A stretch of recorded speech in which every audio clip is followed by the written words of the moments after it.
We have been brought to a point where it has become necessary to dissolve the bond between currency and institution. We are not required to declare the reasons that impel us to push for this separation, but we will oblige. We hold these truths to be self-evident. We've been cyclically betrayed, lied to, stolen from, extorted from, taxed, monopolized, spied on, inspected, assessed, authorized, registered, deceived, and reformed. We've been economically disarmed, disabled, held hostage, impoverished, innervated, exhausted, and enslaved. And then there was Bitcoin. But we live in an age of appropriation and nothing is immune. Today, Bitcoin is not only volatile in its value, but its very essence. Bitcoin is in the crucial stages of development. Its code can evolve in several directions. It's under threat from those who don't understand it. It's under threat from those who do understand it, but fear it. The crusade to absorb Bitcoin into the seams of the state has begun. There's a conscious effort to co-opt. The goal is to swallow Bitcoin, process it, integrate it, devolve it, and keep it stagnant in the gears of a failed operating system. Bitcoin's potential is being hijacked. They have their own idea of what they want Bitcoin to be. They have their own plan for its potential, and they have an investment in that plan. But all consent is withdrawn when the power of all ideas is too strong. Do not underestimate DNA. Nothing is born completely neutral. Follow the protocol. It has anarchistic implications. Bitcoin is inherently anti-establishment, anti-system, and anti-state. Bitcoin undermines government and disrupts institutions because Bitcoin is fundamentally humanitarian. There is an elimination of third-party intrusion. It's purely peer-to-peer.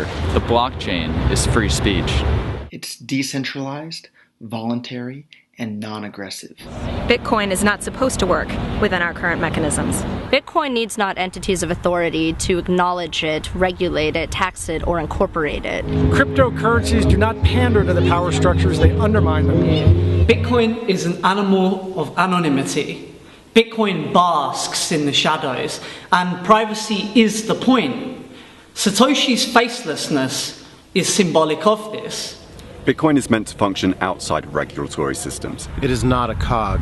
Bitcoin means to channel economic power directly through the individual. This is reflected by Satoshi's symbolic birthday, which falls on the same day that Roosevelt signed Executive Order 6102, which forbade the hoarding of gold. We repeat, Bitcoin is not intended to be integrated. Bitcoin is the ghost outside the machine. The voices of the people who are working to preserve the purity of Bitcoin's ethos are being drowned out. But actions speak louder than words. Bitcoin is utility. The cypherpunks are building anonymous systems. The crypto-anarchists are making institutions arbitrary.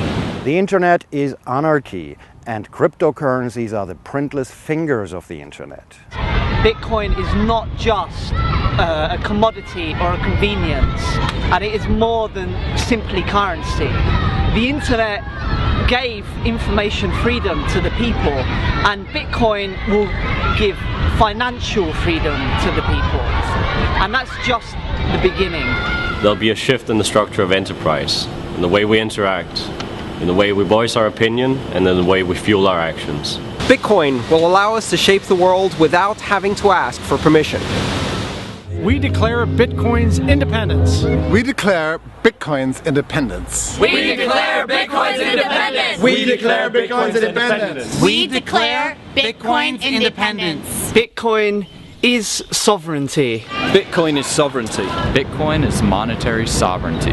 Bitcoin is sovereignty. Bitcoin is renaissance. Bitcoin is renaissance. Bitcoin is renaissance. This is for Morgan Stanley. Bitcoin is renaissance. We're coming for you. Bitcoin is ours. Bitcoin is ours. Bitcoin is ours. Bitcoin is ours. It's not theirs. Yeah. Bitcoin is ours. Bitcoin is. Bitcoin is. Bitcoin is. Bitcoin is. Bitcoin is. Bitcoin is. Bitcoin is.